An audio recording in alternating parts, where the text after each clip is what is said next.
Welcome, everybody. Thank you all for coming tonight. And I need to, I'm going to have to report out that we had a closed session, and we had one item on our closed session, and there's nothing to report out at this time. So we will go on to our regular agenda, which is, oh gosh, it's so confusing, but anyway. So we have teleconference meetings, and good evening, and thank you for viewing the March 5th meeting of the Arcata City Council. The City Council meeting is being held hybrid meeting with both in-person attendance and teleconferencing access via Zoom. So we have the land acknowledgement.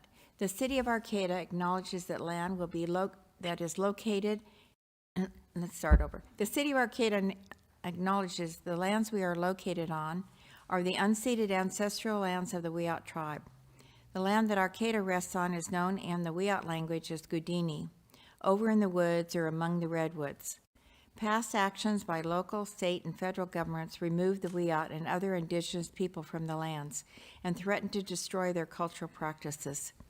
The City of Arcata acknowledges the Wiyot community. 4.9 allows council members to attend remotely under very narrow circumstances. At least a quorum of the legislative body needs narrow circumstances. At least a quorum of the legislative body needs to be in person. We have the three of us, which creates this quorum for us here. But the members notified that the city need to participate remotely for what is called just cause. Just cause under the law is defined narrowly. Oh my goodness, I hope I get better. Conscientious illness, contagious illness, well, we could be conscious of our illness, caregiving for family members or travel for official city business, those are the most common accepted reasons. Councilmember Atkinson Salazar is in Sacramento on city business this evening to attend the California Association of Councils of Governments Regional Leadership Forum, and we'll be participating in the meeting remotely under the provisions of this law. Her remote attendance for tonight's council meeting was brought to the City Council on February 5th, 2025. Councilmember Atkinson Salazar, can you please confirm your attendance is due to travel for city business, and please identify anyone 18 years or older that are in your room with you and the relationship to them? Thank you. Yes, I'm in Sacramento on city business, and there is no one in my room with me. Thank you. Vice Mayor White is sick this evening and will be participating in the meeting remotely under the provisions of this law as well. Vice Mayor White, can you please confirm your attendance is due to illness? Please identify anyone 18 years of age or older in the room with you and the relationship to them. Yes, I can confirm I am home not feeling well and I have nobody with me. Okay, thank you. May we please have a roll call? Mayor Stillman. Present. Vice Mayor White. Present. Councilmember Schaefer. Here. Councilmember Atkins Salazar. Here. Councilmember Matthews. Here. All present. Thank you. So the next item is going to require a motion. What we'd like to do is move item under new business, consider the sponsorship of the Kinetic versus Kinetic Grand Championship race planned on the Arcata Plaza on May 24th, 25. We'd like to move that up as the first item.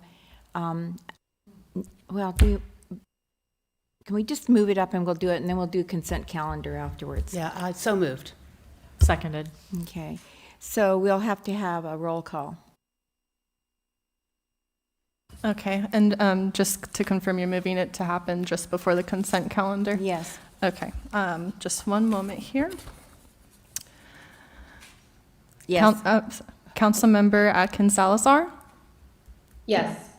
Councilmember Matthews. Yes. Councilmember Schaefer. Yes. Vice Mayor White. Yes. Mayor Stillman. Yes. The motion Okay, passes. Thank you very much, and we will ask the city manager for a report, please. Well, and so I think we just moved it to after, right before the consent calendar, so we still have ceremonial Yes, I moved matters. it up before the consent calendar. We still have ceremonial matters. Well, do you want to do all that? I was just, okay. You know, it's hard for me with this script and with this script to keep track. So I have a tendency to roll around. We're here to help. Places I shouldn't be. So, under ceremonial matters, a proclamation recognizing March 8th, 2025 as International Women's Day will be read by Councilmember Matthews. Recognizing March 8th, 2025 as International Women's Day. Whereas International Women's Day began in the United States in 1909, has been celebrated internationally since 1911, and is an official holiday in 28 countries. And whereas on March 8th, people around the world honor women and girls, recognizing their contributions and supporting their political and social rights. And whereas women in many parts of the world are facing war and violence, increased repression, and shortages of basic necessities caused by conflicts, concentration of wealth and power, and by the climate crisis. And whereas in the effort to provide food and shelter, safety and peace for their families and themselves, many brave women leave their loved homelands to seek acceptance in countries including our own, bringing with them their valuable strengths and skills. Whereas these women, as well as women of color, Black and Indigenous women, and women who faced oppression based on religion, disability, gender identity or preference, language, culture, or class, have unique perspectives and knowledge that help us all to work towards social and environmental justice, peace, and safety locally and globally. And whereas all of us benefit from the talent and spirit of social action that women and girls have made to our communities, cities, nation, and world. We thank and honor our women and girls, appreciate their achievements and contributions to our society, and support their voices as they work to bring justice, peace, and harmony to the world.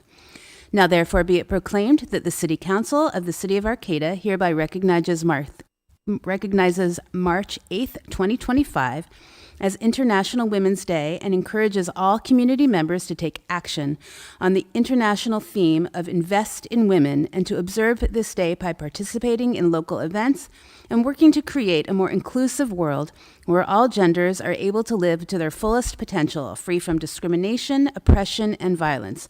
Dated March 5th, 2025, signed by Mayor Alexandra Stillman, and this will be accepted in person by Carolyn Goldhammer, member of Women's International League for Peace and Freedom.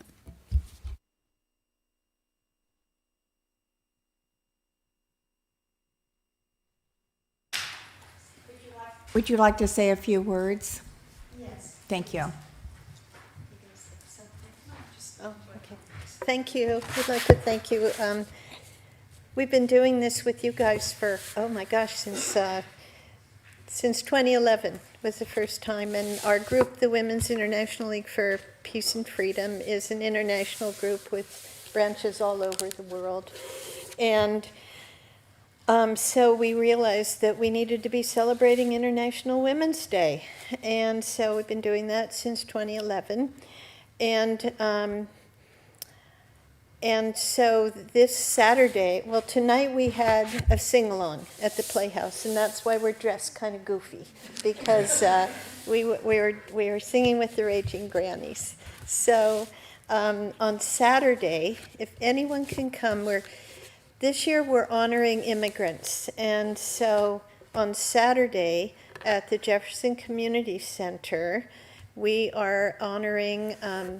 We're partnering with Centro del Pueblo, and so from 5 to 8 o'clock, we're going to have dancers of traditional dancers. There'll be Laotian dancers and Mexican heritage dancers, the traditional ones, and there'll be little kids and up to through high school.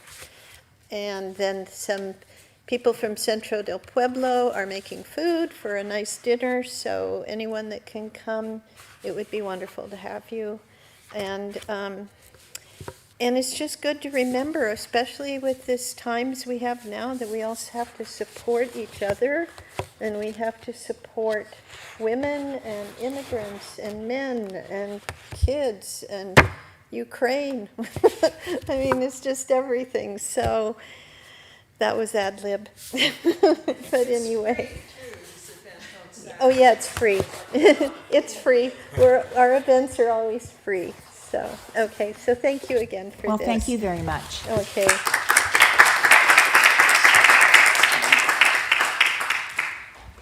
Our next proclamation is in recognition of Girl Scout Week, March 9th through the 15th, 2025, and it'll be read by Councilmember Schaefer. In recognition of Girl Scout Week 2025, whereas March 12th, 2025 marks the 113th anniversary of Girl Scouts of the USA, founded by Juliette Gordon Low of Savannah, Georgia in 1912. And whereas throughout its long and distinguished history, Girl Scouting has inspired millions of girls and women with the highest ideals of courage, confidence, and character, helping girls gain leadership skills and learn lifelong lessons of contributing to their communities. And whereas Girl Scouting increases girls' awareness of opportunities available to them today in math, science, sports, technology, government, and other fields that can expand their horizons. And whereas this year more than 3.2 million Girl Scouts nationwide, of which 25,000 of these are in the Girl Scouts of Northern California, and over 300 here in Humboldt County celebrate 113 years of this American tradition, they look to the 50 million women who are former Girl Scouts as living proof of their impact of this amazing movement. 71% of female senators in U.S. Congress, 60% of the female House of Representatives, all 3 former secretaries of state, 90% of all female astronauts, 20% of Fortune 500 CEOs, and numerous successful businesswomen such as Sheryl Sandberg and Melinda Gates have all been Girl Scouts. 5 of the 9 most recent female governors are also Girl Scout alumni. Now, therefore, be it proclaimed that the City Council of the City of Arcata hereby recognizes the week of March 9th through 15th, 2025 as Girl Scout Week and applauds Girl Scouting's commitment to developing leadership skills of America's girls. Dated March 5th, 2025, and signed by our Mayor, Alex Stillman. And do we have some Girl Scout alumni up here on the City Council? Yes, I'm a Girl Scout. Okay, see, and I think we're probably on Zoom. I know at least Stacy was, and I was a Troop 78 here right in the Redwood Service Unit. And so we have Cheryl Kingham to accept this along with some of our Girl Scouts from this Redwood Service Unit. Go ahead.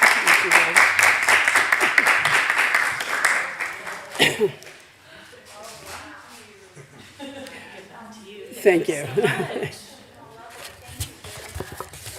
There's some extra cookies for your missing members. Hey, thank you so much. Oh, good. The 2 best kind. Thank you, Mayor and council members. It's very apropos we're here the same day as International Women's Day was celebrated and that we have Girl Scout alumni on the council. I'm honored to represent our local Redwood Service Unit Girl Scouts as their leader advisor. I also have a troop of 16 high school seniors and ambassadors, most of whom attend Arcata High School. We currently have 11 active troops with over 100 girls in Arcata, McKinleyville, and Trinidad area. Our cookie booths have been out since February 6th, and they'll stay there till March 16th. The booth serves as a reminder that our community, that Girl Scout program is still alive and well here in Humboldt County. And I'd like to thank the local businesses that allow our booths in front of their stores, like Murphy's Market, Eureka Natural Foods, and Safeway, among others. And I'd like to thank our wonderful Humboldt customers who are helping the troops by purchasing over 20,000 boxes of cookies in the county. Girl Scouts have been selling cookies for 108 out of 113 years since Girl Scouts was founded. And the sale is important because it provides the money for the troop activities, camps, and service projects. But it also provides financial support to our council, which provides a wide range of services, including financial aid for uniforms and camp opportunities that kids otherwise can't afford themselves. So 72% of the money you spend on the cookies stays local in Northern California, with a minimum of $1 of the box going to the troop itself that you buy from. It's a valuable learning tool for girls, learning skills like goal setting, decision making, business ethics, and money management. And this evening gives me a chance to show that not all of our Girl Scouts are cute little daisies, brownies, and juniors. We do have girls, half our troops in this area are girls in middle school or high school. And they stay through that because of the leadership program. And they camp, kayak, hike, work with younger girls, do service projects for veterans and seniors, and help at the summer camp as well. As the proclamation pointed out, we have some significant Girl Scout alumni, and now it's actually 92% of all female astronauts, including Sally Ride, have been Girl Scouts. The current governor of New Mexico also is a Girl Scout alum. So the next time you think about Girl Scouts, please don't just think about us selling cookies and making crafts. We do lots of other things. And you are supporting the largest successful leadership and empowerment program for girls and young women in the world. So thank you for this acknowledgement of Girl Scouts, and I hope you enjoy the cookies. Well, thank you very much, and thank you for the cookies. Thank you for coming.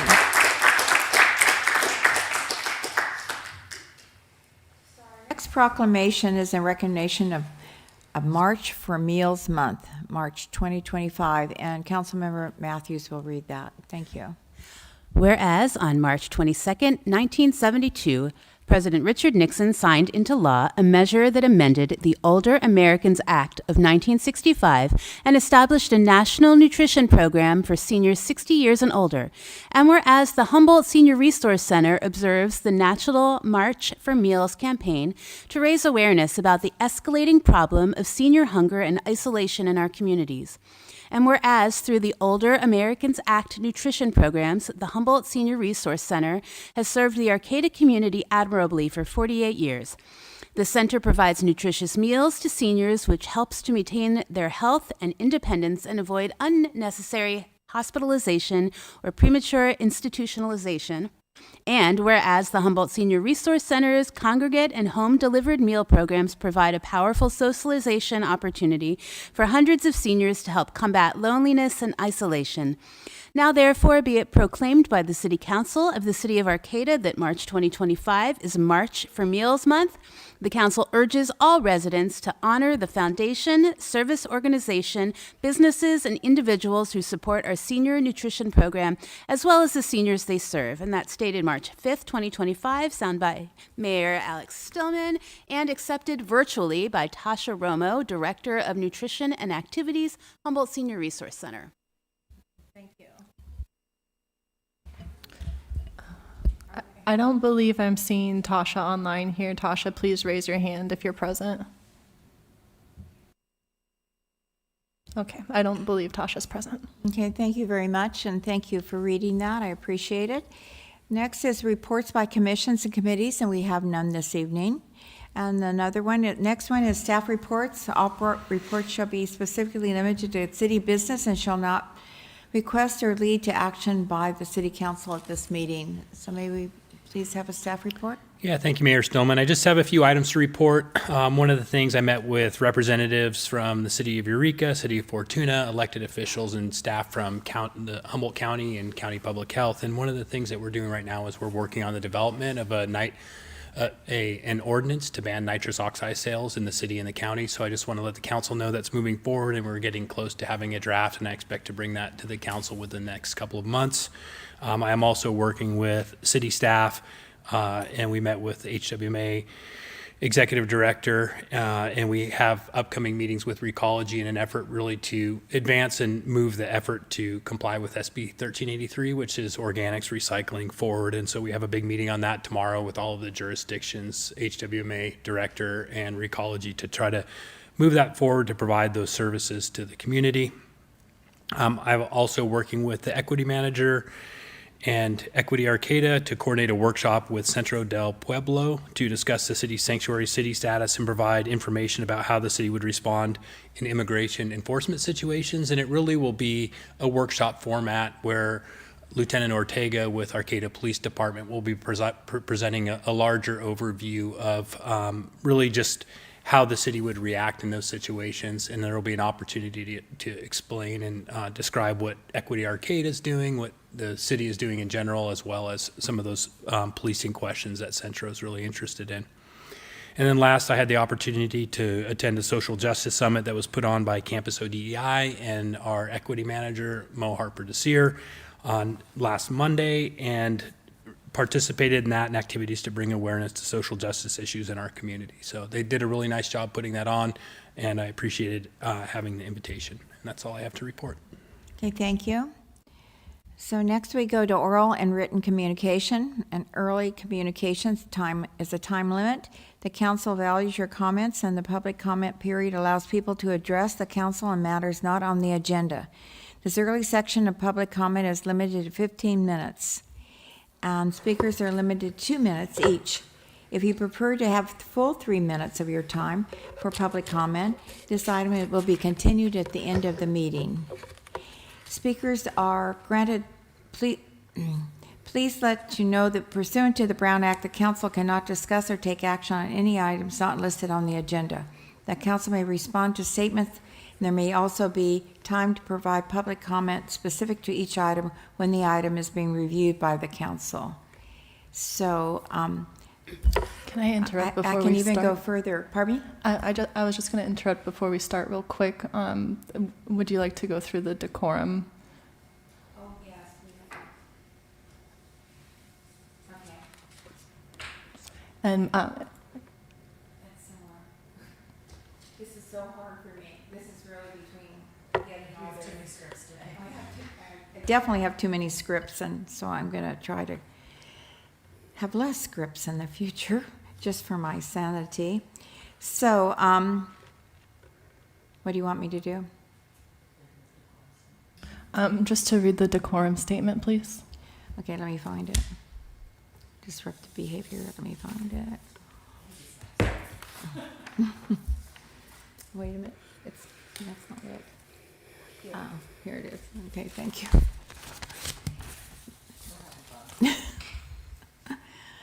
Okay. However, it's important to recognize that our meetings are structured to carry out important work of governing of the city of Arcata in order to maintain order and ensure that we accomplish our business efficiently, and we must address any disruptive behavior that hinders the purpose of these proceedings. I want to make it clear that any individual engaging in disruptive behavior will first be given a warning. If the behavior continues after the warning, the individual may be asked to leave the meeting. And disruptive behavior includes speaking beyond the allotted time frame, discussing matters not on the relative to the agenda or outside the jurisdiction of the city, making threats against members of the council or the public, engaging in personal attacks, insults, or using slanderous language that disrupts the meeting. We ask that all speakers be respectful of one another, remember their proceedings are focused on important work of local governments, and maintaining an orderly and respectful environment is essential for us to function effectively as a city. Thank you for your understanding, and thank you all for your continued participation. So now we can have oral communications. And Joanne. Hi, my name is Joanne McGarry, and I was at Eureka City Council, by the way, and they have a little notice inside their chambers that's far less verbiage than that. But again, I think if we printed that out and had it available in the front as people come into the meeting, and maybe even have it online, it would not need to be read each time. It's just a suggestion. I'm going to be leaving the meeting early for a change because I'm going to a wonderful film by a group called Shine a Light on Palestine, and so I'll be heading over there soon. But I wanted to remind us the history of Arcata, and history was made a year ago tomorrow on March 6, 2024, when unanimously the City Council voted on a ceasefire resolution. And I still carry this around. The glass broke, so I had to remove that. But it was an important step, and I've been rewatching some of the meetings that led up to that meeting and that meeting as well. And it's a good history lesson for all of us, I do believe. So I just wanted to remind us that we did something really important a year ago. I also am participating in another wonderful event in Arcata, the Zero to Fierce Festival that the Playhouse Arts, Arcata Playhouse, puts on. I invited my friend from Homer, Alaska to come down last year, and she was able to plug in to her Weaving Watersheds Burning Basket creation, where it is now on display throughout the week, and on Sunday it will be in an impermanent way, let go in fire. And I want to encourage everyone to come to that down in the Creamery District at sunset on Sunday, March 9th. It's a beautiful, beautiful art thing. And was that 2 minutes? Okay. Okay. I'm so used to 3 minutes, so thank you.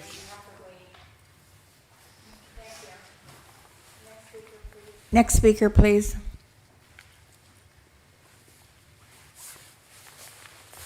Hello, my name is Pat, and I am here to endorse a sister city for Palestine.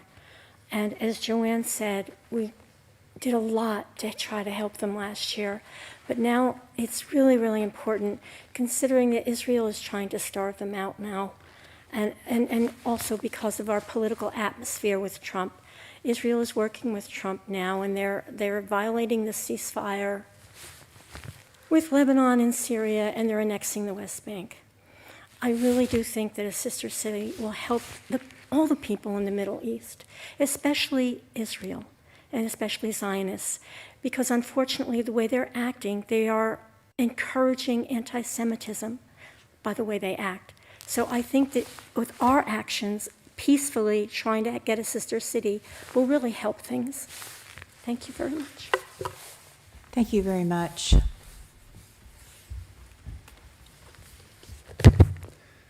Good evening. Hi, good evening. Thanks so much for having me. And I just wanted to say we had an incredible community dialogue this last Thursday. It was pretty well attended, and we had the head chair of the Boulder Nabla Sister City speak to us by video link. We had a community dialogue, and we came up with all sorts of ideas for what a local sister city with Palestine would look like. And the group came up with ideas of, donating an ambulance, just like the Boulder Sister City has done, providing for food, water, and shelter, creating a desalination facility, creating solar panels and power systems, providing tents. I mean, this is something that in theory could be done.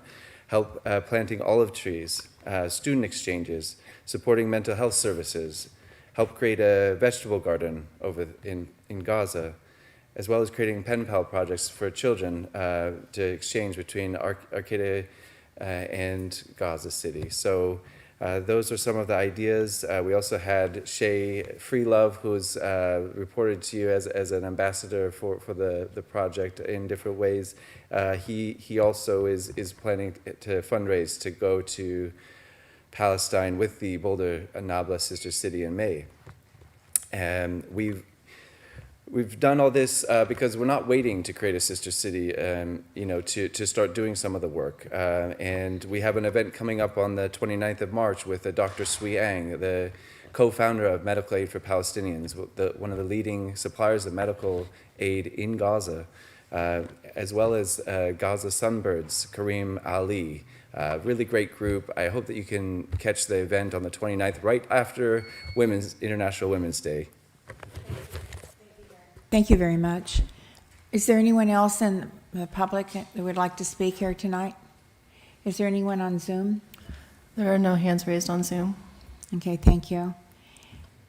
So we moved by vote, we moved the kinetic sculpture or the Kinetic Universe Kinetic Grand Championship race planning to this point for a report from the city manager.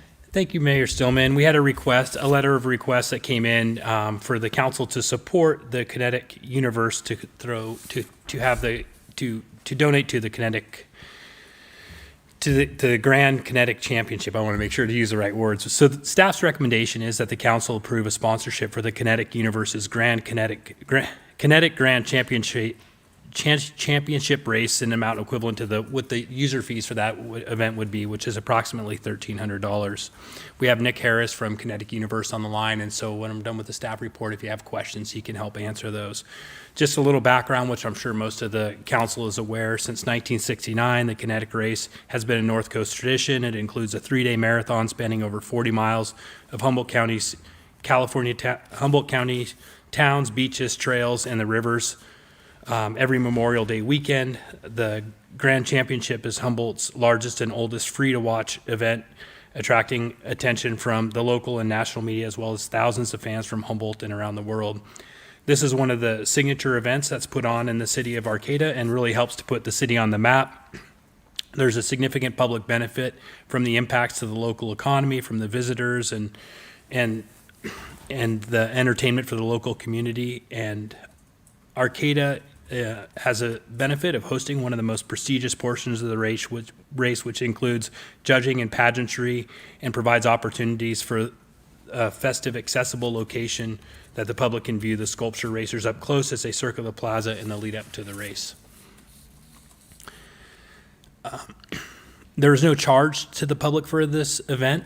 The representatives from Kinetic Universe contacted the city and shared that the race has been financially struggling in the post-COVID era, and indicated that rising costs of services and goods and the reduction of donor support have left the race in financial danger.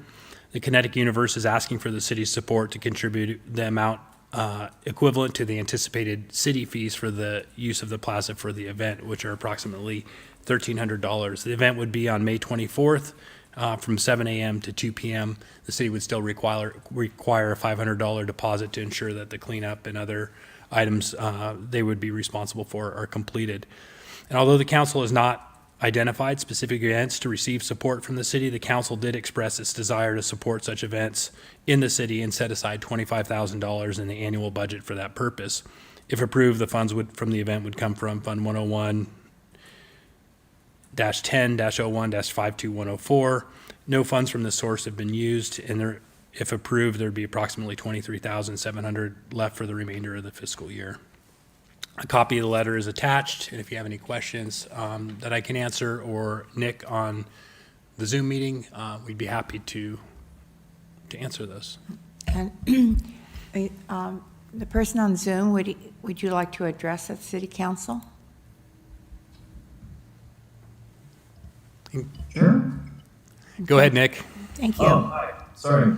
You think after many years of COVID, we'd be used to not being on mute. Hi, my name is Nick Harris, and I'm one of the organizers for the Kinetic Grand Championship, which is a mouthful.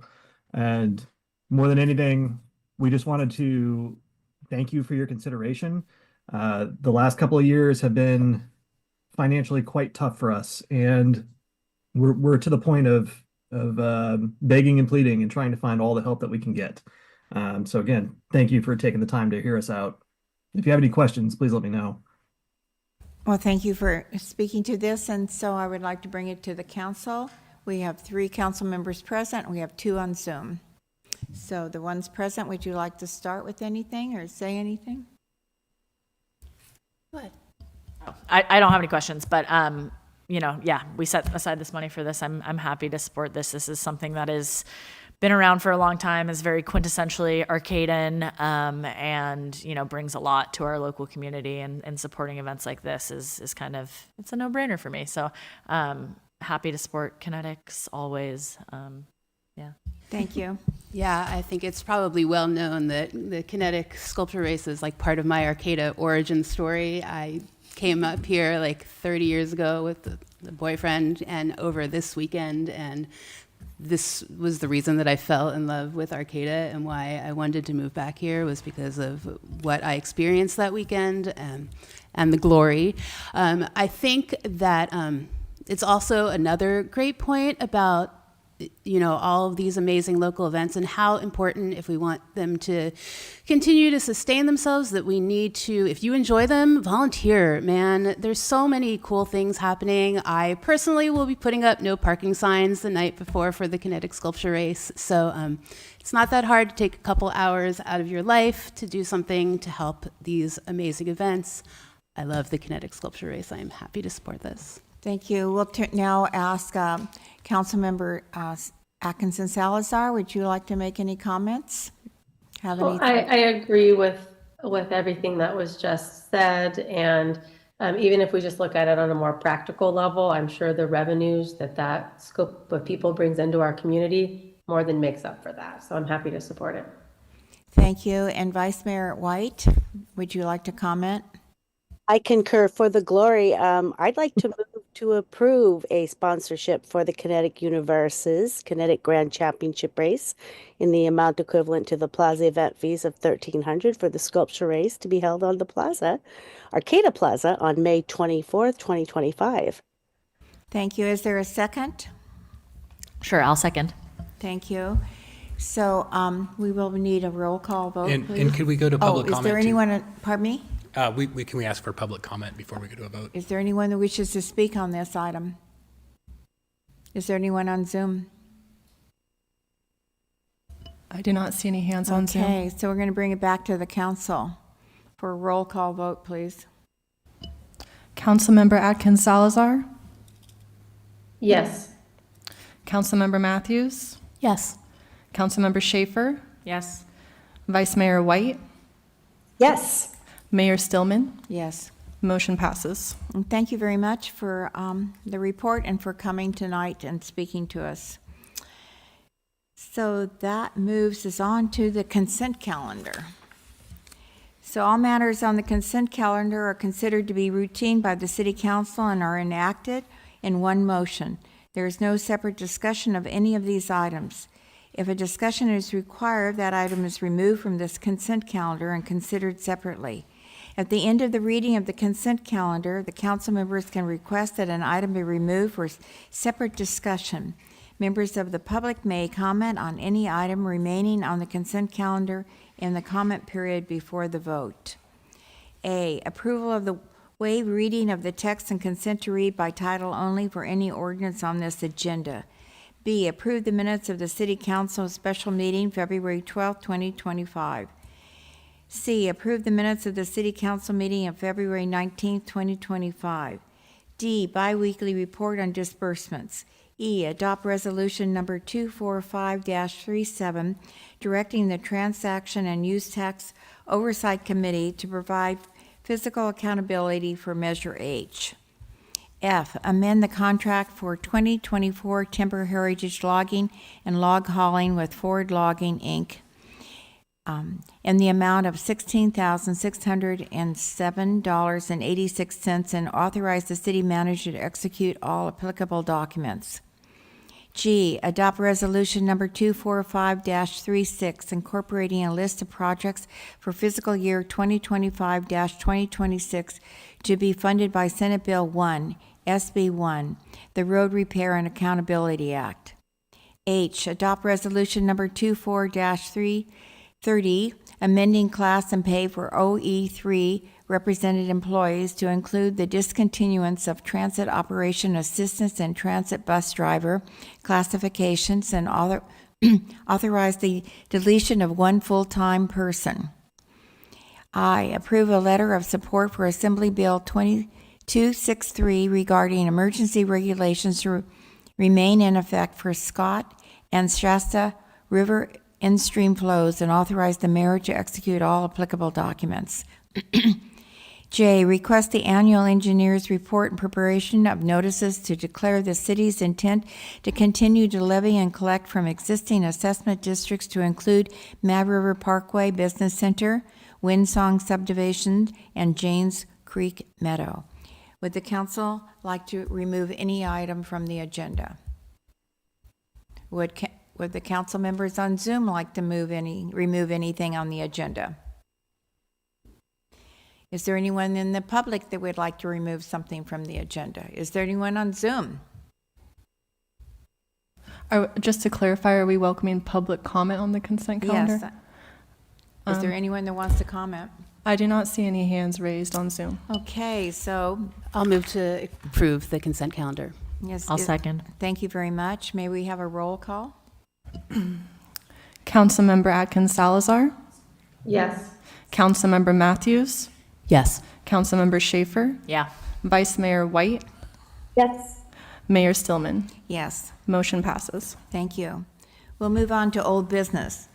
Consider adopting resolution number 24-35, a resolution of the City Council of the City of Arcata accepting mid-year budget review and approving budget revisions for the fiscal year 2024-2025. May we please have a report? Thank you. Thank you. Good evening, Mayor, Vice Mayor, and City Council. Just a couple things before we get started. This is our opportunity where we check in at basically mid-year. Typically, it's either through December. This year, we included through January. It gives staff an opportunity to update the budget, review items, and then also bring you budget adjustments that have occurred since July 1st through the end of January. Just a couple trends. There's nothing real different about this budget that you're going to see tonight. It's very similar to what you adopted. There are a couple changes. But really, it's still very much driven by capital. You'll see that your biggest expenditures and your biggest revenue sources are tied to those, even with a few adjustments. Our revenue has remained stable through the first half of the year, which is good news, given sort of the state of the economy and some of the unknowns. And then there are, and I point this out, we are asking for 3 positions during mid-year, which is a little abnormal. We typically save those up and do those during the normal budget process. And I wanted to point those out, and I'll point those out as we go forward and how those are going to be paid for.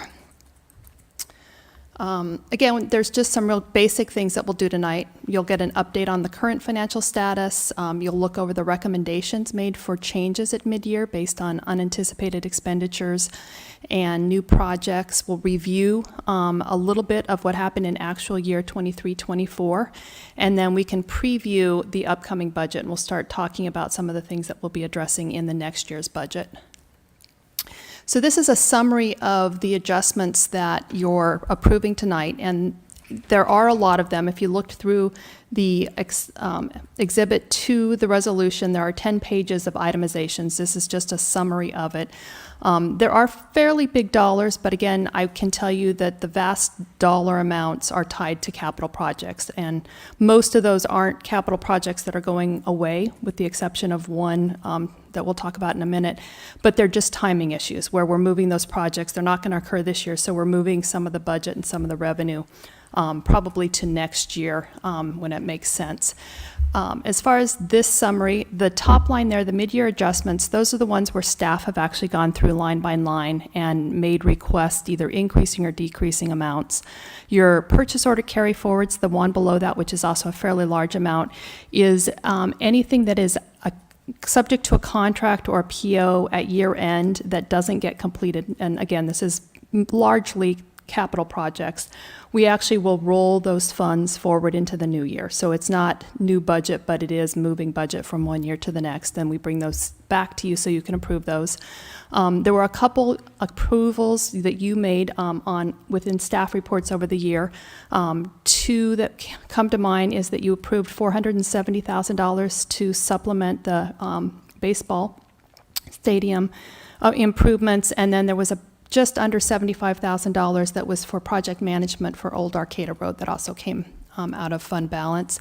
We've got a number of them that are offset by revenues, and if you can do the math up there, you can see that those numbers don't tie. They're about $204,000 off. That's because it was revenue from the prior year and didn't necessarily get rolled forward.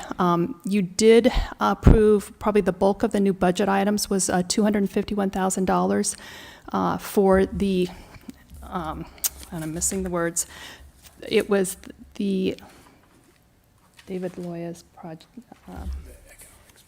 Strategic. Yes, no, it wasn't the strategic plan, it was the, Valley West Neighborhood Center. huh? The Valley West Neighborhood. No, it wasn't either of those. It had to do with the agreement, the tax sharing agreement, excuse me. Oh. Sorry about that. And then you had the ARPA reallocations, and we talked about those back in August to make sure that we got all of those funds spent before the 12/31/2024 year end. I wanted to highlight a few of these just to make you aware of them. We do have that $269,000. This is basically funds that were originally budgeted in ARPA. In August, we transferred those funds to pay for staffing so that we could make sure that we spent the funds, and we agreed that we would move that budget to the general fund so that they would be available for City Council going forward. We do have about $263,000. We have 3 pretty significant retirements that'll have leave cash outs this year. We are asking that you authorize us to put $488,000 into our Section 115 Pension Liability Trust account. Just as a reminder, this is a fund that it does designate those funds specifically for pension liability. But the nice thing is that you can use this somewhat as a reserve, because you can pull those funds at any time and you could use them towards your annual contribution, mandatory contribution, so it could offset something in a bad year. We've got a $60,000 for a FoodWorks improvement. Basically, we've got some unusable space they want to redo so that it would be rentable. It will receive rents, but I can tell you the payoff of the $60,000 is many years. It's not right away. One position we are asking for is $125,000 per year. This will be prorated for the last quarter of the year, but it's a utility analyst position to help out with, to add to our GIS and our asset management programs, and it will be primarily paid for by our utilities. We've got $26,000 in the finance department. It's a net because we would replace 2 part-time positions with a full-time to cut down on some of the turnover in that department, get some stability. We've got $50,000 for cybersecurity plan consulting, and then the next item on your agenda is also the approval of the water wastewater rate study contract of $125,000. And then I also wanted you to make you aware that we did remove $1.7 million from the general fund that had been set aside for a property acquisition on West End. Moving on to Measure H, we are treating this separately because we want to make sure that we track the revenue and the projects and the expenditures so that we can be accountable to the voters who put this in place. So we are adding $700,000 in revenue for this year. That'll be for collections from April 1st through June 30th, our first quarter of collections. We are proposing 3 one-time uses of the funds and 1 new position. $25,000 is for failing ADA doors at the Arcata Community Center. These are 20 years old. We're also proposing $275,000 to replace the roof so that it can support the solar that we got a low-cost loan for recently, which will pay for the cost of the solar. The roof is 20 years old, so it is due. This is not sort of out of line with our maintenance process. We are asking for $50,000 for encampment and illegal dumping cleanup. You know, this is really about the impacts of some of our unhoused and those issues. And then 1 full-time position, which would be an environmental services facility crew leader position. And this, as you'll see, it's $27,000 this year. In next year, it would be $110,000, and then I've added a little bit of an inflation factor there because I want to make sure you know that that's an ongoing cost, so it will be a permanent use of Measure H funds. The nice thing about that position is it would allow us to open the restrooms up at Redwood Park during operating hours. So, and then wanted to kind of remind you, it gives you an idea of looking forward to next year. You'll see that we'll have, with what we are going to carry forward from this year, a little over $3 million in revenue. We've got that full-time position, and then we've got about $1 million in existing programs. And this is really that long-term deficit that we talked about when we initially put Measure H on the ballot. And what I'm suggesting here is that during budget season, we'll probably want to go through those programs and make sure, again, that those are programs that you want to continue and that you want to use Measure H funding for. And because Emily Sinkhorn was so nice to give me pictures of her Measure H request, I've got some pictures of the doors that are failing and the roof at the community center. We're going to do a really brief overview of the financial position of the city, and I just wanted to, I know I've introduced these terms before, but I wanted to make sure everybody was on the same page. When we talk about funds, we're talking about an independent budgeting and accounting entity, somewhat like you would consider a subsidiary company in a for-profit business. Fund balance is the accumulation of all the revenue versus less expenses for all prior years, and it really is what we refer to as your reserves. I'll also sometimes refer to it as current resources if it's an enterprise fund, but it's that one-time money that's available for projects, particularly capital. Our general fund, which is our primary fund, and it's the one that basically is all resources that are not accounted for separately, including general operations. This is the one that your police department comes from, your Parks and Rec, admin. It really is the primary government source. Special revenue funds are funds that we receive typically from other entities, and they have specific legal restrictions on how we can use them. A lot of these will be tied to grant programs and similar specific uses. And then our enterprise funds, a good example of this is our utilities, our water and our wastewater utility, where user fees are really supposed to support the cost, all of the cost of the funds. So I know I always put a lot of numbers on pages, so we'll walk through this really quickly. This is all of the funds summarized together, and you can see if you start in the upper left-hand corner, you've got all of your revenues and transfers, and you can see the fiscal year 2025 budget right there in the center is what the budget was prior to mid-year. You'll see your mid-year adjustments, and in this case, you can see that we're reducing revenue by about $4 million, and we're reducing our expenditures by just under $3 million, and the net is $1 million increase in the overall impact to decrease to your general fund. And then you can also see what our fiscal year 2024 actuals were.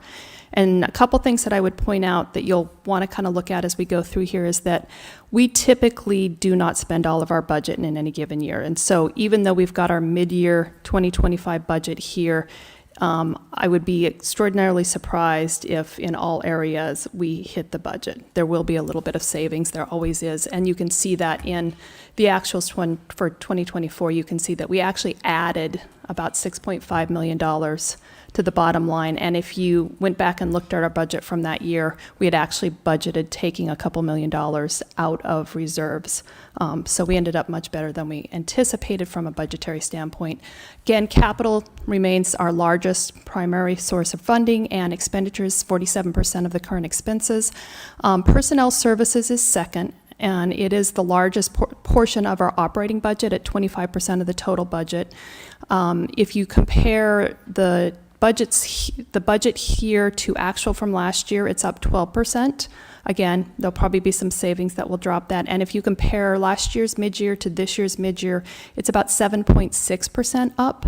And that really accounts for a couple things. It's that we gave 5% increases to most staff. We had some additional pays that added to that, and then cost of benefits. And then the one other item that is kind of changed our personnel budgets is that we have a higher or a lower vacancy rate. So we are having better luck filling positions, particularly in our police department downstairs. Just the other thing I would point out is that the second largest revenue source, and this is important because we're going to be talking quite a bit, not tonight, but over time, about our utilities, and charges for service are second to capital programs, and about 92% of that $15.7 million is water and wastewater fees. And then finally, we've already talked about your reserves down here. If we spend all of the budget, we'll use about $4.1 million in reserves. But I do want to point out that that still is a pretty strong, healthy reserve, and you can see it's even better than we were last year at the beginning. And we'll talk a little bit more about fund balance and our reserves and resources. So this is the same chart, just looking specifically at your general fund. Again, here, the general fund taxes are your primary source. They're about 53%. We did have that increase because of the additional Measure H funding. Otherwise, we are essentially on budget on all of our other tax sources. Intergovernmental, which is mostly made up of capital grants, the bulk of that is the next largest. Personnel services in our general fund makes up a much larger portion. It's 54% of the total, and if you exclude capital and look at just the operations, it actually is about 73%. And we are projecting, if we use all of our budget, we'll use about $1.4 million of your reserves. And you can see that that'll still leave us with about $14 million in total estimated fund balance. This includes your 30% mandatory reserve plus your unreserved. And one of the things that I wanted to take a look at, because I thought it would be good for you to understand sort of the growth we've had here and sort of what the last 10 plus years of your financial history has done to your fund balance. And there's 3 lines. The blue line is your fund balance, and so you can see how it's increased over time, and we've started to use a little bit of reserves in the last couple of years, a chunk of that being paying towards the pensions in the last budget cycle. You'll see I took, and the orange almost gets a little bit sided out here, but the orange takes fund balance in 2015 and assumes just inflation increases. So if you were just getting the increases of inflation and banking those, you can see how much lower you would be. And then I wanted to take a look at what would happen with construction inflation, because of course one of our primary uses of fund balance and reserves is capital projects. And you can see, while it certainly grows at a higher rate than our normal inflation, we have still been able to put away quite a bit of money. And that's cost savings and having some benefits from some bumps in pandemic revenues. But it does show that you're still in relatively good shape.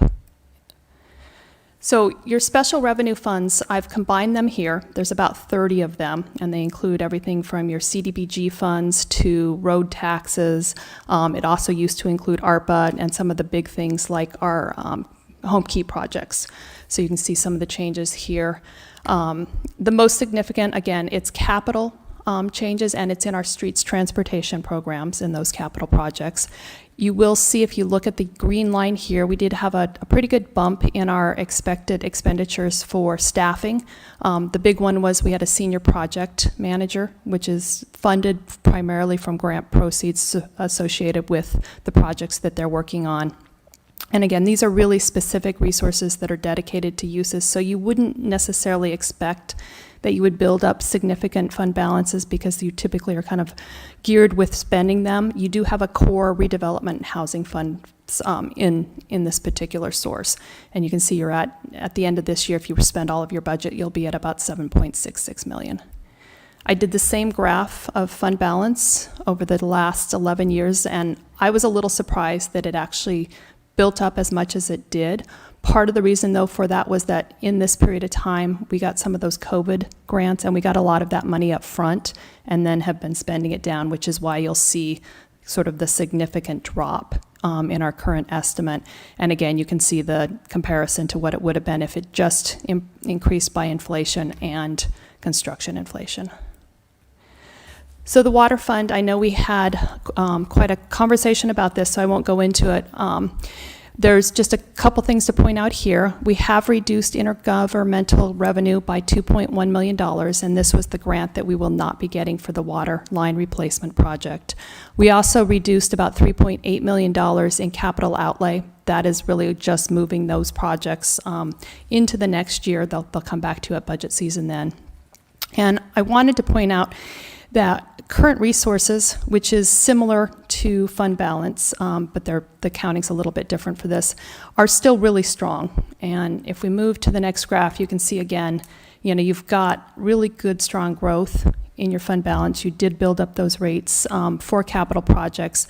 And as we've already discussed, the biggest challenge is that even though this is a good sum of money, it doesn't meet the needs of the ongoing capital infrastructure needs, but that you did try. And so the challenge really comes back to here in that we didn't start with as much as we probably needed to as far as building those reserves, and also another argument for getting projects done.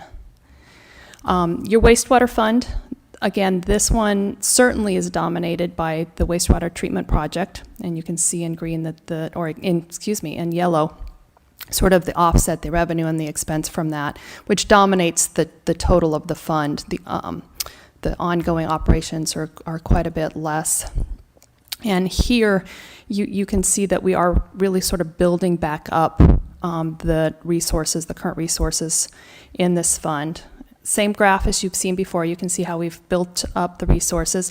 I will tell you that dip in fiscal year 2023 was all about the timing on the reimbursements that we get on the wastewater treatment plant. Because those are such significant bills, and we bill them by quarter, and there was one that wasn't ready and didn't get booked as a receivable in '23, but the expenses had happened, it hit our cash, and then you can see where in fiscal year 2024, once we received it back in, it bounced right back up. And as you've seen from our other long-range plans, we foresee that these amounts will continue to rise in the future years.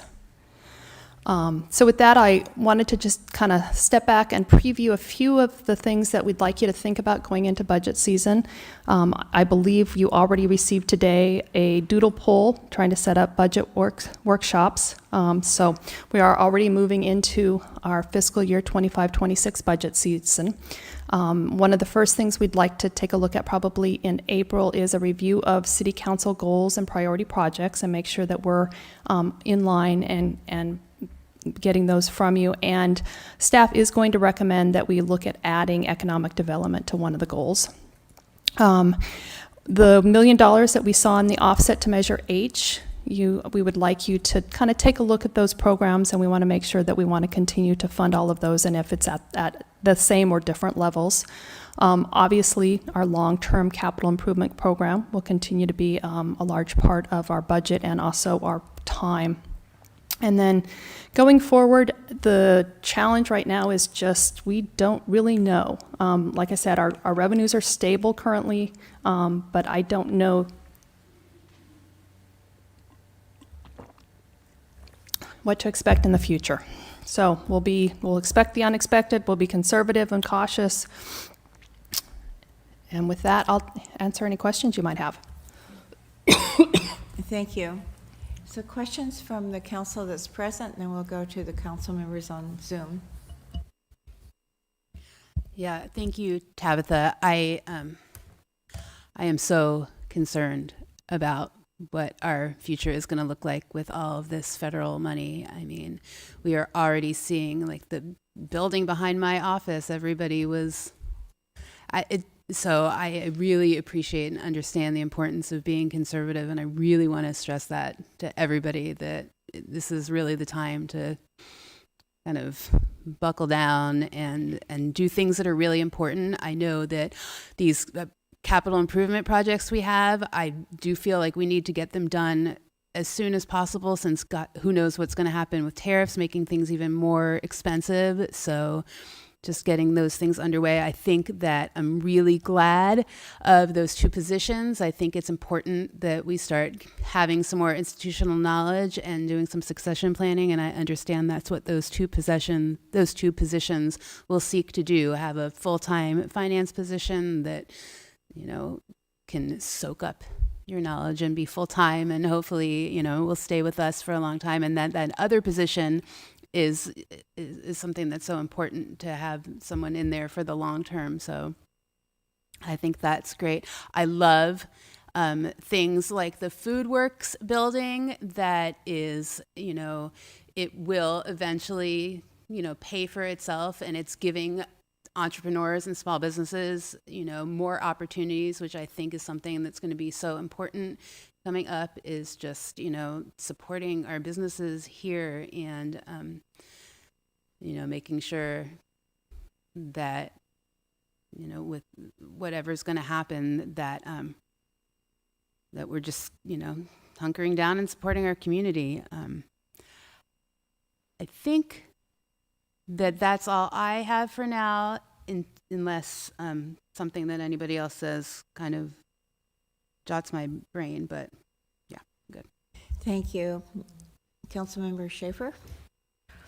Sure. I don't really have any questions, just due to being able to meet with Tabitha and then hear again an always very clear, comprehensive presentation. It's really appreciated.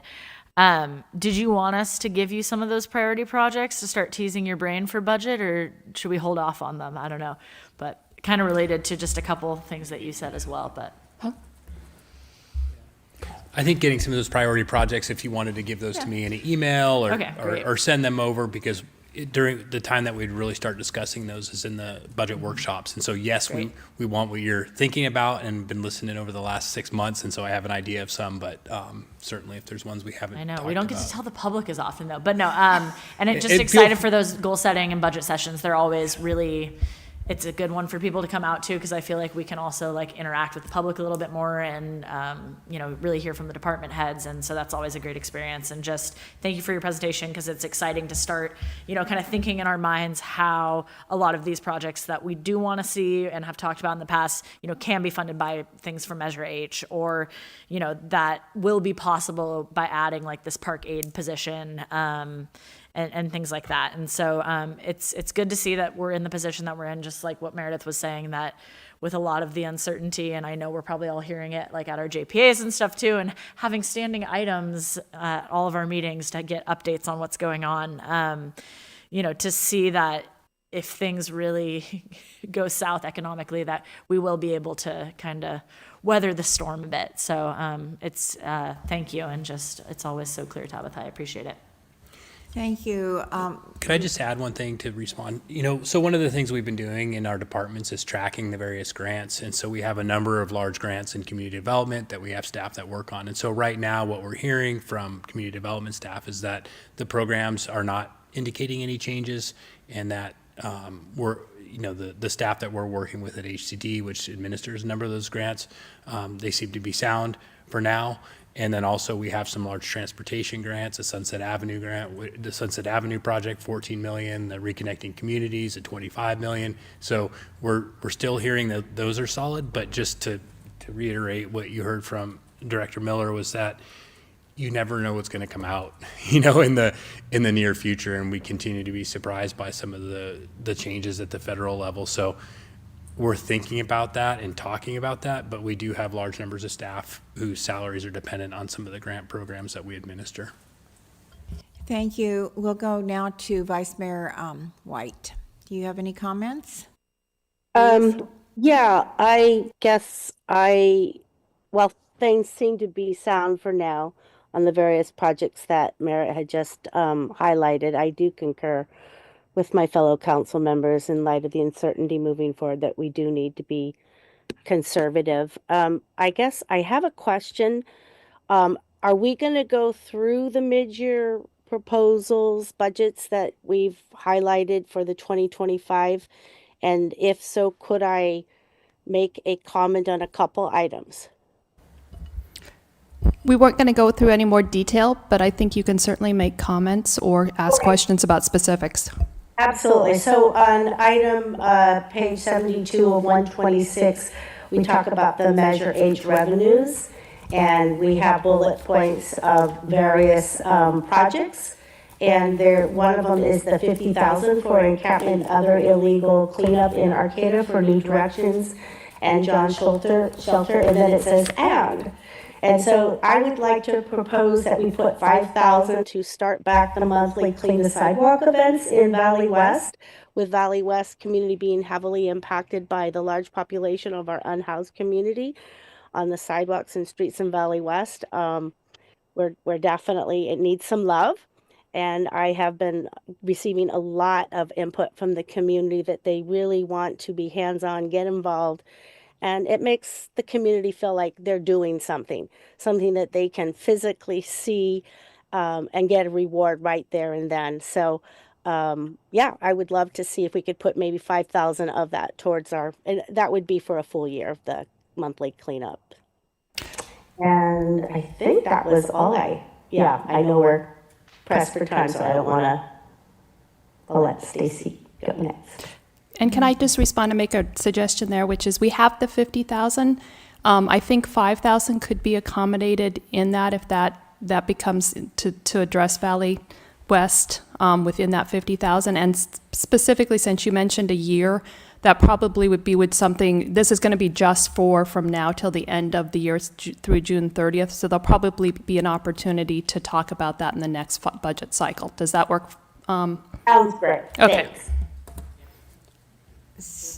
So I would like to go now to Council Members Atkinson Salazar. Thank you. First, I just wanted to thank Tabitha for meeting with all of us, taking the time to do that. It just helps to go over it a couple times. So thank you for taking the time, and for Merritt for setting that up for us.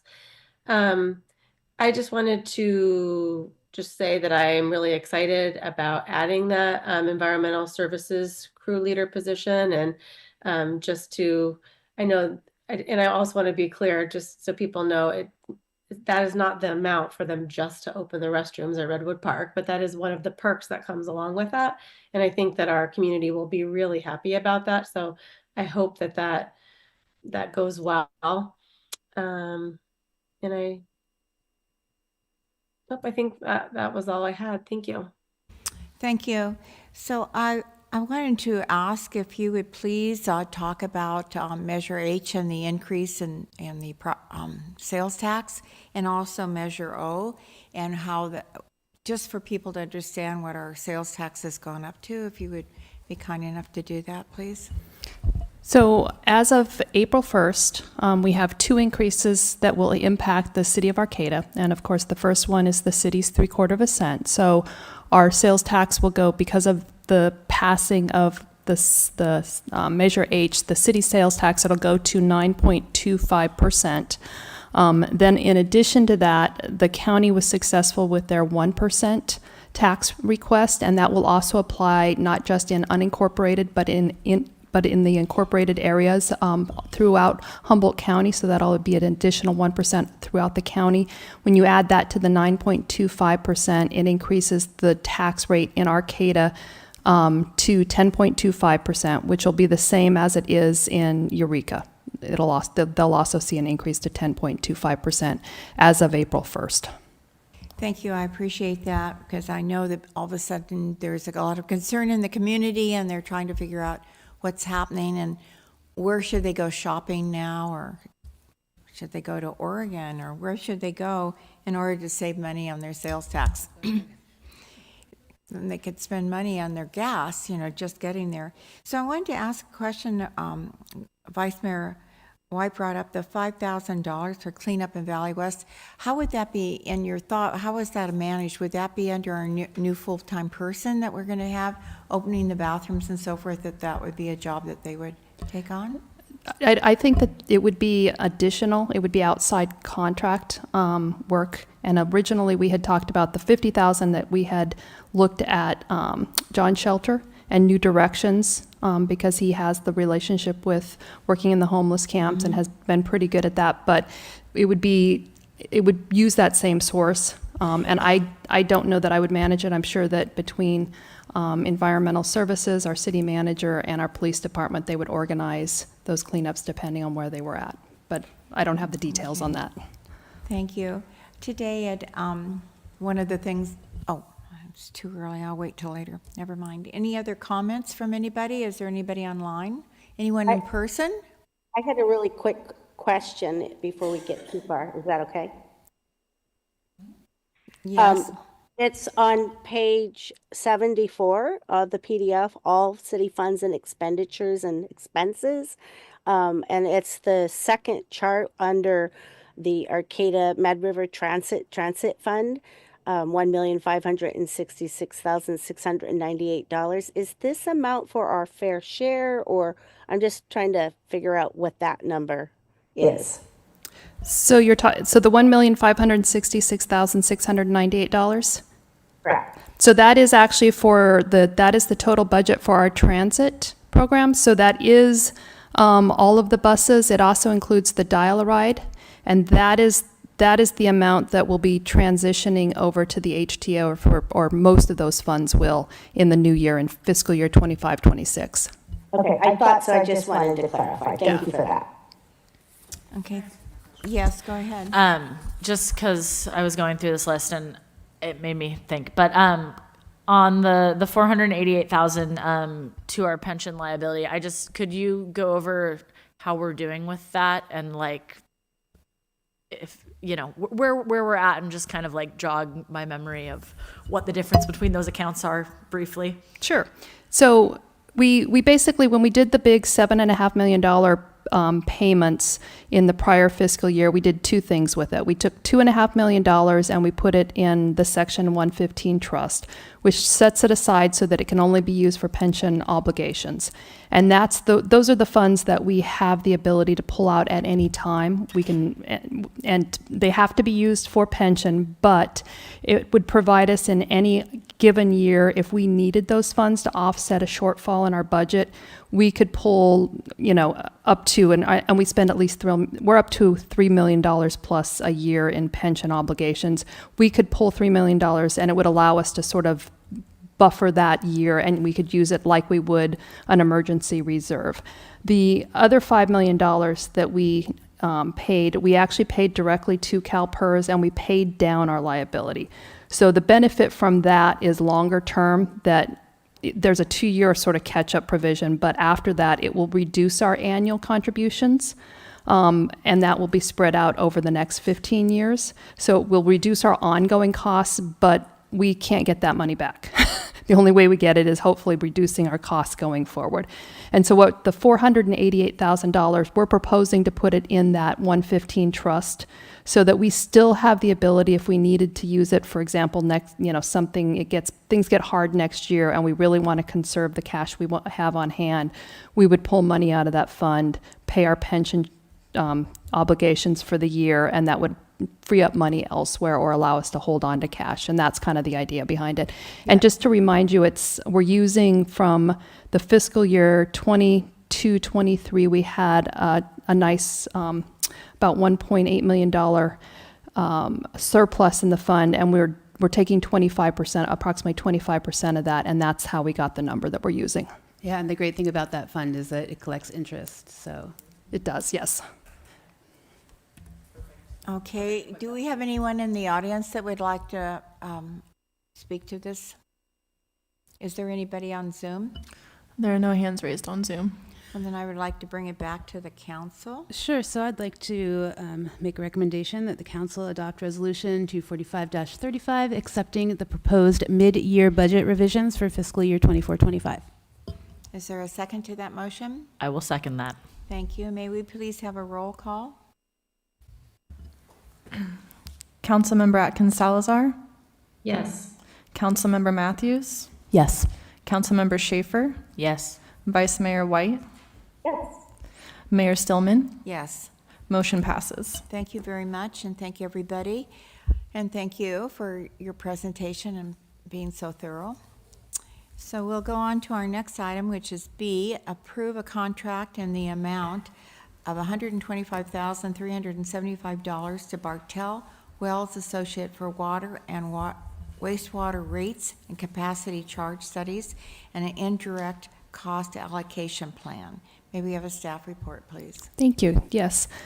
This is an item that we would normally put on consent and it would pass through, but because it is related to the potential to increase water and less likely, but wastewater rates, I wanted to just bring it forward and make sure that you're aware of what we're contracting for and the importance that this information is to making decisions in how we deal with potential rate increases going forward, how we plan for them, and how we structure both our water and wastewater fund to make sure that they stay, fiscally sustainable and that we are taking care of our capital needs. And I just wanted to run through really quickly kind of how this would work.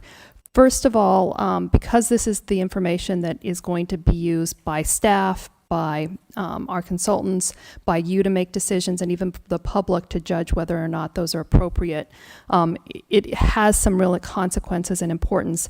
It's also something that we probably won't get the final rate study information until about the end of July. And so there'll be a few months before we get that really complete information on what the status of our current financial structure, rate models, what those options are, building in all the capital, that real strong model that you would want, where you look at all your aspects, all your options, and make decisions based on it. So a couple things, they will develop forecasts and projections, and this is the rate model. This will take into account all the existing information and then project out 10 years, and so we can really see what the impacts are from a detailed level. They'll evaluate the financing alternatives for capital improvements, so whether we issue debt, we finance with cash, what other alternative sources are out there, including federal, state, and local programs. And then even long-term versus short-term. They'll review our reserve levels and make sure that they feel like they're adequate based on our needs and make recommendations. They'll develop long-term cash flow projections so that we can make sure that we time increases or decreases even to match those. They'll evaluate various scenarios to make sure that everybody is being charged the fair share of the system.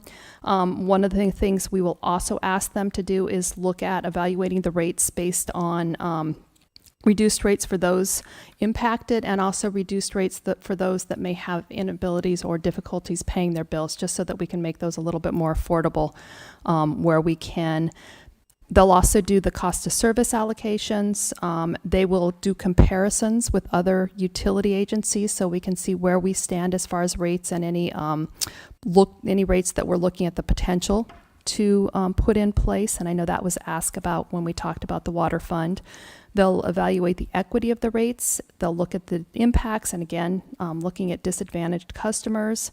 Then they'll come back and they'll actually present that to the public, to City Council. They'll have workshops and we'll walk through that in public, and they'll help us with that process.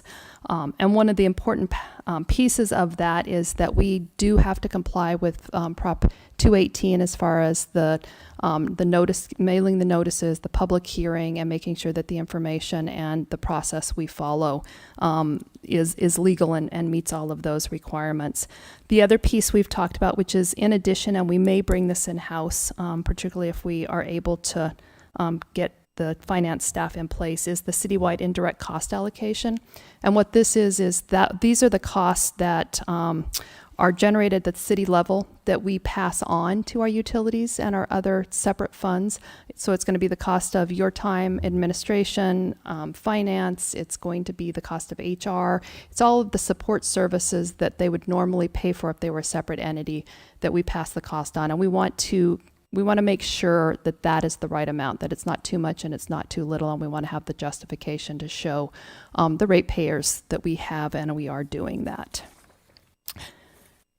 And with that, I'm happy to answer any questions or take any input you might have on the contract itself.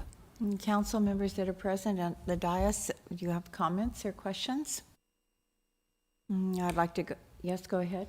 No, I'm just glad that we're doing this thoroughly and publicly. I love that we're taking into consideration that people that it's going to be hard, right? I mean, utility bills are ridiculous. PG&E bills are high. We're going to probably have to go through our garbage rates and raise those too. So, yeah, any little bit of information that we can get to make this a little bit easier, or at least justify why we need to do this is appreciated. Thank you. And I'd like to go to our council members that are on Zoom. So we'll start with Council Member Atkinson Salazar. Yeah, I don't have questions. I do, Tabitha, appreciate your thoroughness and that you really want to go the extra mile to make sure that everything's above board and we're doing things as we should and making sure that, you know, we do it correctly. And I appreciate that you heard us when we talked last time just about the concerns for people. I mean, it will hurt everyone, but there will be some people that just literally cannot pay more. And so if there is a way to offset that for those community members, I am all for that. So thank you for hearing that and building that into the process. Thank you. And we'll go now to Vice Mayor White. Would you like to make a comment? I had a question and some comments. So on item number 14, which is the presentations and public outreach, is that the order of operations? I'm thinking that if it's at the end, then we've already made a lot of decisions without public input. And I do concur with Stacy that it's going to be very scary for those that are on fixed incomes, in particular the older adult community. And I'm wondering in item 9, where it evaluates customer equity and rate impacts on customers, and it says confirm that all customers are charged for service proportional to how they use the utility systems, and I apologize, I'm not privy to that. Does that mean like businesses and commercial that utilize more service then are actually charged a higher rate? It does mean that. So it looks at the types of customers, commercial, and if we had manufacturing, various residential customers, and looks at purely from an equitable use, not necessarily a financial, but an equitable use of the resources, and making sure that the cost is appropriate and fair in those categories. So it's not necessarily looking at folks that might not have the financial means to pay. Right. And But you I are, wonder- go ahead. Well, I don't know if we could do that, but using that equitable use model, could we take some of that money and put it towards a fund that might be able to supplement those who, for whatever reason, will have to do without service, which we know can't happen? We are going to look at all our opportunities as far as looking at ways to help those who financially just can't afford the increases. I don't know that it would be from other customers. It may be something that we have to do with other funds, like general funds, but we are going to have our folks at Bartle Wells look at all of our options and bring those back to us. And I did want to mention, you talked about sort of the public part of this process being at the end. It won't be at the end as far as they will help us with the public hearings and the process and the public aspect of it, but there will be many meetings going into it.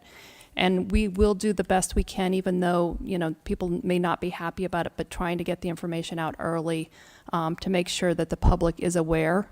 It's kind of even this, talking about it earlier, talking about it now, making sure that everything we do is in the public eye, so at least people have the opportunity to talk to us about it, raise it, and also at least understand, even if they disagree.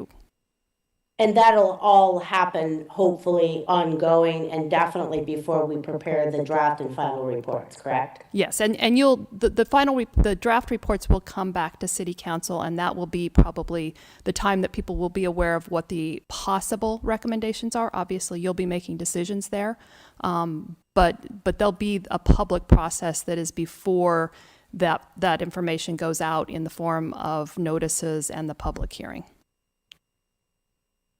Thank you. Okay, are there any more comments or thoughts on Zoom or not? Okay, we don't have anyone on Zoom. We have no one in the audience that wants to speak on this item. So shall we bring it back to the council and we approve a contract? Yeah, I'll make a motion to approve a contract in the amount of $125,375 to Bartle Wells Associates for water and wastewater rates capacity charge study and indirect cost allocation plan. I'll second. Thank you, and may we have, yes? I just wanted to interrupt before moving forward with the vote. With the motion, can we include authorization for the city manager to execute all applicable documents? So moved. We'll have that added. That'll be included in the motion. And is that still seconded? And yes. Yes, thank you. Thank you. Thank you. It's just not on the information here. So, thank you. And so, may we have a roll call vote, please? Councilmember Atkins Salazar? Yes. Councilmember Matthews? Yes. Councilmember Schaefer? Yes. Vice Mayor White? Yes. Mayor Stillman? Yes. Motion passes. Thank you very much. Thank you. Thanks, Tabitha. So now we're going to move on to oral and written communications. And the City Council values your comments, and the public comment period allows to address I was going to switch that over. To the council on matters not on the agenda, and speakers will be limited to 3 minutes each. Please know that pursuant to the Brown Act, the council cannot discuss or take action on items not listed on the agenda, and the council may not respond to statements. And also earlier in the meeting, under our first oral communications, I did read about a dialogue at the meetings, and I figured some of the most important things to remember is disruptive behavior includes speaking beyond the allotted time, discussing matters not relevant to the agenda or outside the jurisdiction of the city, making threats against council members or the public, and engaging in personal attacks, insults, or using slanderous language that disrupts the meeting. I would just like to wish everyone to be very respectful to one another, and I just thought I should mention that at the end of oral communications. And is there anyone in the public that would like to speak tonight? Thank you. My name's Tricia Murphy, and I'm here to support the idea of having a sister city in Palestine with the city of Arcata.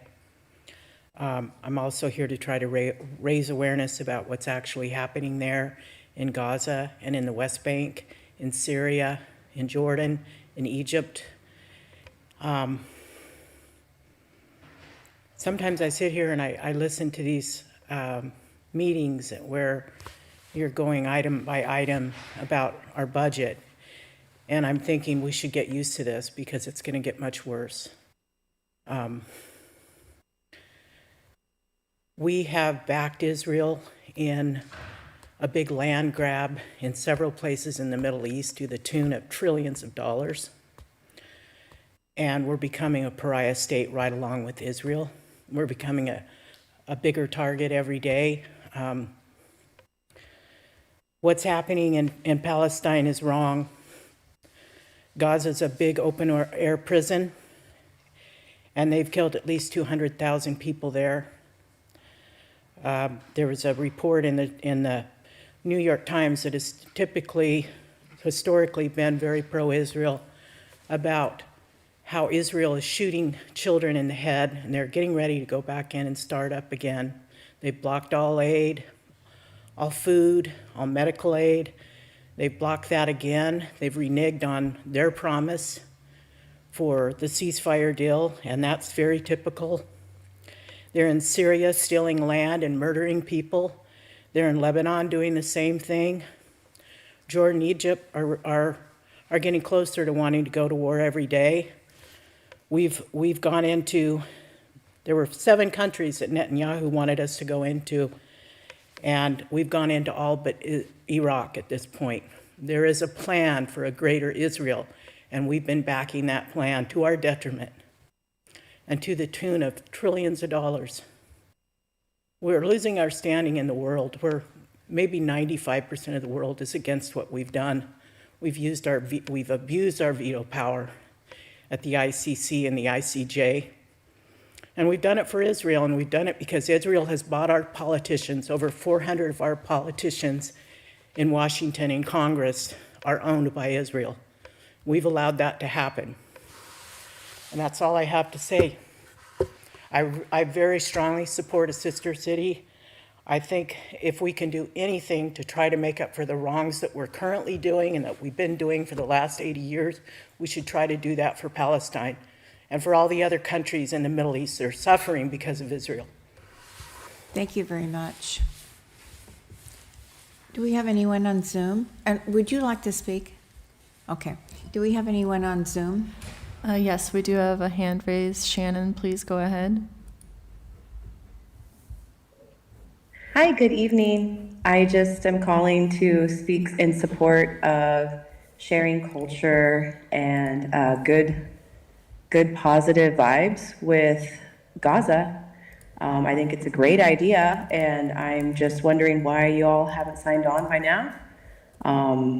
Reality is staring us dead in the face, and I just think it's really sad to see some of the statements and the emails I have seen from some of the council members, still just straight up propaganda.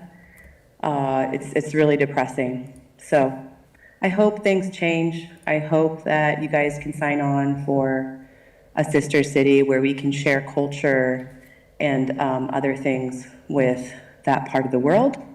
I think it's the least that we can do as good-hearted folks who care about Indigenous peoples and rights. Thank you. Thank you.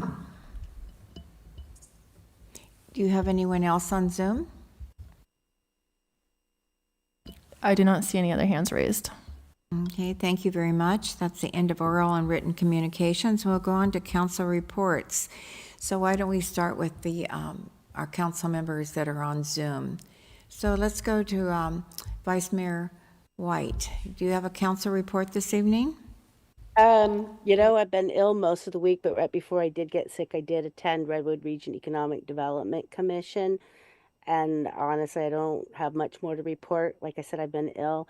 I do want to remind folks of the Playhouse Arts Zero to Fears that's going on this week through Sunday, March 9th. And I'm looking forward to attending the Central de Puebla workshop on immigration coming later in March. That's all I got. Thank you very much. And now we'll go on to Councilmember Atkinson Salazar for reports. Thanks. I'll try to keep each thing brief because I have several things. It's been just a busy couple of weeks for me. The CSU system, the state level, not just our local level, is working on an updated strategic plan, and I was invited to participate. And I also council members Matthews and Mayor Stillman were there too. In a strategic listening session, and we were just invited to learn about and give feedback on the system. And they've been hosting town halls and providing other opportunities to gather community feedback. So if anyone is interested, I captured the information for like who to email or the website to go to or the engagement platform. So if you want to, if anybody's interested and wants to participate as a community member in that feedback, I do have the contact information for that I'm happy to share. I went to the Humboldt Bay Offshore Wind Heavy Lift Marine Terminal Project advisory group that I sit on. And we were still only the second meeting, so establishing like our membership and protocols, best use of time. I also had the California Transportation Commission Road Use Charge Technical Advisory Committee last week, and just again, we've been looking at other states and what they've done as they've implemented road use charges. So as we go forward with that, sorry, I'm skimming here.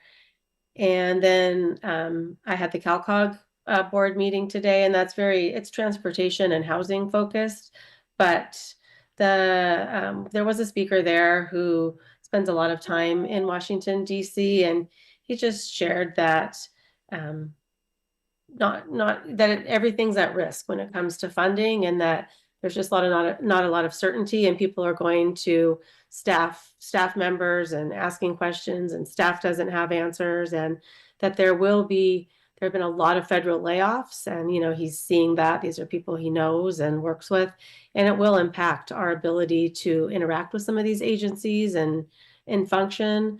So I appreciate that staff is being cautious, and hopefully things work out, because as Merritt said earlier, we do have staff whose salaries depend on all the grants that we get in.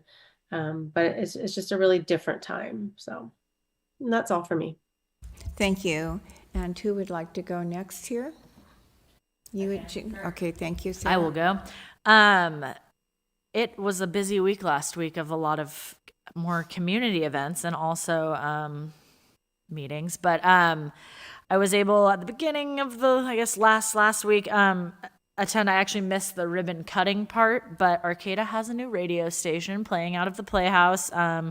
Humboldt Hot Air KHHA 94.7. I should know that because they made me say a little call-on thing. But I got to be on the first broadcast and briefly chat with Narrowly just about how exciting this is and what it means for Arcata. And it's really important right now to support our local media outlets and give people the opportunity to be on the airwaves and play music and talk and create art, and supporting that. And so I'm really excited for them. I also, then I had an RCEA board meeting where we actually got to, because RCEA's rates are set lower than PG&E's, but alongside PG&E's, actually RCEA had a really positive budget update, which was good to hear. But again, talking about ways how we can support our community to, handle and tackle these really insane utility rates that we are seeing, and working with the local agencies and what that all means. And then also like kind of alongside that, we did have some updates on what's happening federally and how that's going to really impact the energy landscape, not only in California, but across, the United States. And so we kind of redoubled back down due to our more positive budget position on really focusing on renewables and, keeping with our CEA's original goals. And then that same Thursday night, I quickly hopped over to and was able to attend the event that Redwood Peace and Justice put on with the folks from the Boulder Noblest Sister City. It was a good chance just to learn about what they did for that process. And then this weekend, I bowled on Friday and Saturday with Bowl for Kids' Sake. And you guys, if we're not doing this as a council next year, I'm going to be very sad because it's an amazing event. They raised over $60,000 for Big Brothers Big Sisters. I bowled both with my students and then also with Equity Arcata. With our team didn't really show up, but Mo and I had a great time and bowled and hung out with everybody, and it was great. And then also Gino, who's on our board, was there as well. And then on Sunday, I went to the Folklorico Dancers up at Cal Poly Humboldt, and it was amazing. And so just so many great things going on in our community. And then coming up this Thursday, there will be a chamber mixer at the North Coast Rape Crisis Team's office, which is kind of on the corner of Samoa and I there. I believe it's the same building that Richard's Goat is in. It has the big butterfly mural. And then also on Sunday is going to be the Home Away from Home potluck that Equity Arcata is sponsoring with Black Humboldt. It's going to be at the D Street Neighborhood Center from 5 to 6. So bring a dish if you're able to, or if not, just come on down and have conversation with folks in our community and students and, have that opportunity. And then next week, I'm going to head to Yosemite on Thursday to attend the Civic Well Conference, which I'm really excited to hopefully feel re-energized in the face of scary government. And a lot of the focus is on a lot of environmental issues. There's a few speakers talking about wildfire resilience that I'm looking forward to. And some folks, like there's going to be a Pasadena council member and folks down from the LA fire speaking. So I'm looking forward to it, and it will be a great event. And that's all I have. Thank you. Councilmember Matthews? Sure. So last week, I did meet with our city manager and Eric Keller-Heckman, who is the executive director of HWMA, really trying to get SB 1383 and organics a little bit further along. I thank you so much for agreeing to meet with us, and hopefully we can see some movement. I got to go, I'm an alternate for RCEA, so I got to go to the alternate training last week and visit my old stomping grounds at RCEA, meet the new executive director, Beth, who is amazing. I can't believe in like the short couple months that she's been there, how much like knowledge of the very dense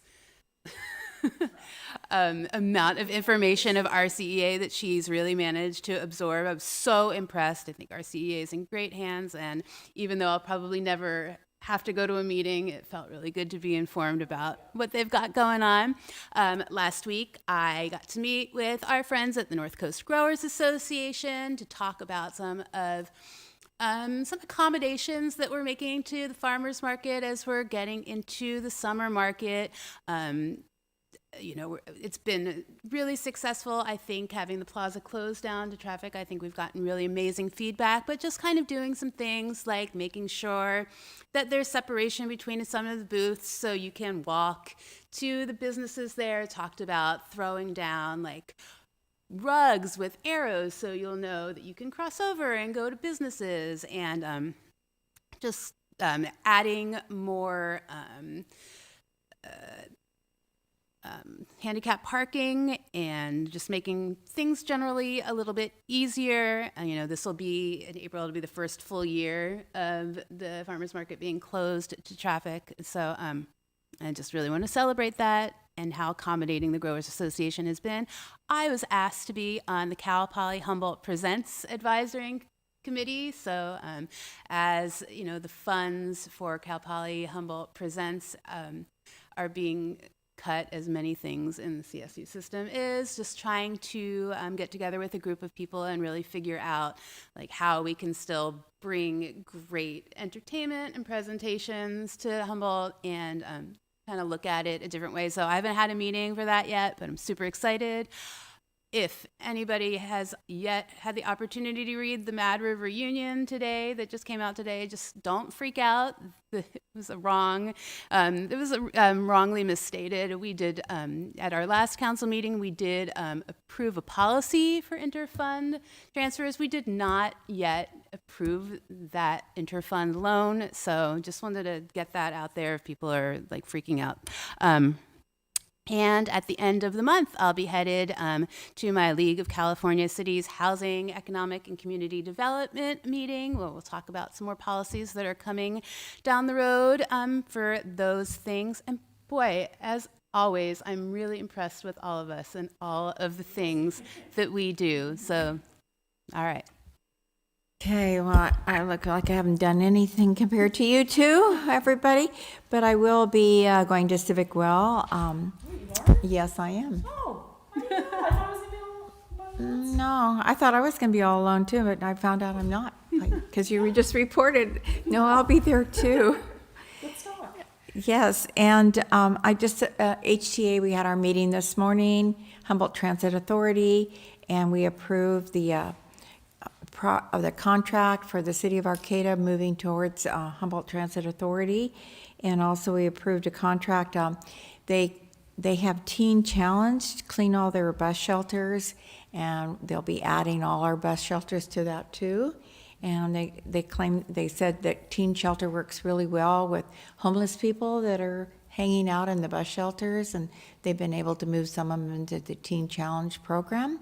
So that's all a bonus. And so I think we're going to be doing well that way. We also, we talked about, we needed to give our executive director some direction concerning the Measure O funds and how they'll be used according to transit versus not transit, and what we're doing. And so I think Humboldt Transit is doing a lot, and it's going to be quite interesting. Their hydrogen buses are coming. We saw pictures of them actually up there looking at what they're going to look like.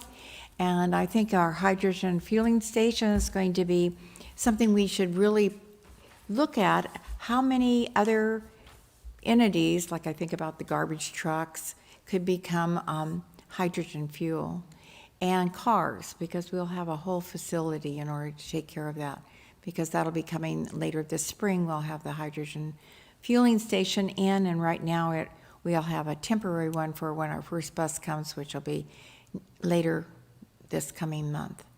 So that's what I have going on there. And someone told me there's a little spelling error or it's a grammatical error in the new signs on the plaza, so I'll have to go look at that and see what it is. Oh dear. Because our old signs were probably there for almost 20 years, and that means the new ones could be there that long too.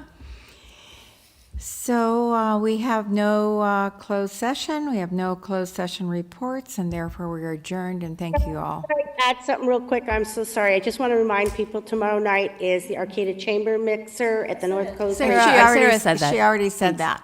It's Sorry, already. I told you I wasn't feeling well. My apologies. No. Councilmember Schaefer, she handled that under many other things she told us about this evening. So thank you all, and I look forward to those that can come to Home Away to Home being there. Thank you. Good night.